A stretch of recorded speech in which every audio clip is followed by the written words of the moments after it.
Hello, everyone. This looks like a party, and that's what I think we should have. So let's do it. I'm Suzanne Clark, and I'd really like to welcome you to the New Research Summit today. Come on in and have a seat. You have in front of you a talent release. So your first job for this summit will be to sign the talent release so that we can run the streaming video from the talks and some of the discussion on our website. It's very important for all of you to sign that. So will you please sign your talent release and get it witnessed by someone else at your table right now? Yeah.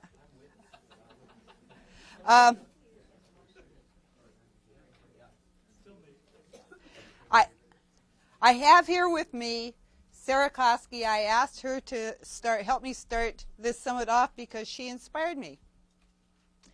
A couple of years ago, she and I were doing a class together in the Honors College on archival research, and we were using digitizing. You'll hear more about that, I think, in a little bit, to put the material up and work with it. And I said to her, oh, I don't know enough about technology. There's all these wonderful things that you can do with it, but I am hopeless. And she said to me, I told her, don't worry about technology. We can get it covered. We know everything about the internet. What we need to know is how to look things up manually. So she encouraged me to think that the old stuff was still valuable. And when I think about how my discipline goes back to Aristotle, and he's still vibrant today, old stuff means old stuff. So here today, I hope we have a coming together of the old stuff and the new stuff, the new media and the old rhetoric in this question of research. I hope that we will have an exciting and unpredictable discussion about this.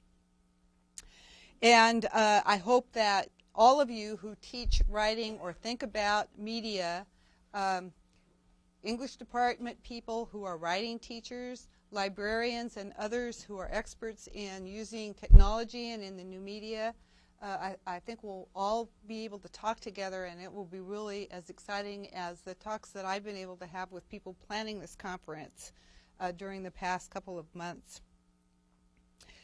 I want to ask you a few questions that have been on my mind. Can rhetorical understanding help us to understand the new situations that we're in? What about the sources we now use? How many of you start with Google when you have a question? Come on, tell me the truth.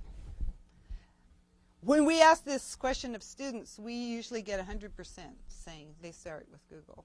Except the students in Heather's class, who I want to claim have been brainwashed. But so they didn't dare admit it. So how can we know what's credible when we find something interesting online? A really difficult question. Does credibility itself matter in different ways? Is cool more significant than credible? Ever. Always. How about the researcher herself or himself? Does the heroic figure of the lonely scholar pursuing a patient inquiry, a solitary quest of discovery, perhaps through obscure archives, provide an adequate model for the age of the laptop? Is a more collaborative idea of research beginning to affect even the humanities? And if so, is this a good thing? You are all here because I have discovered, I think, or at least I want to argue that, you can't do research without collaboration anymore. I can't do research without collaboration. Maybe Carol Hickson can do research without collaboration because she's a one-woman show in many respects. You'll see her later. But she says no.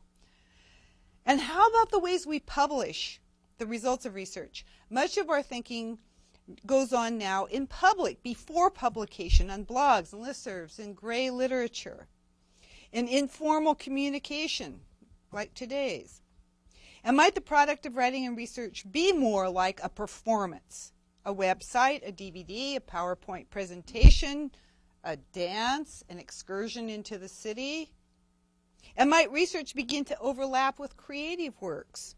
New freedoms and new ethical issues are arising, and new questions about the economies of research, grades, credit, copyright, payment, open access, open sources. I am looking forward to what you will say. With that, I'd like to introduce Jim Crosswhite, who will be our first speaker.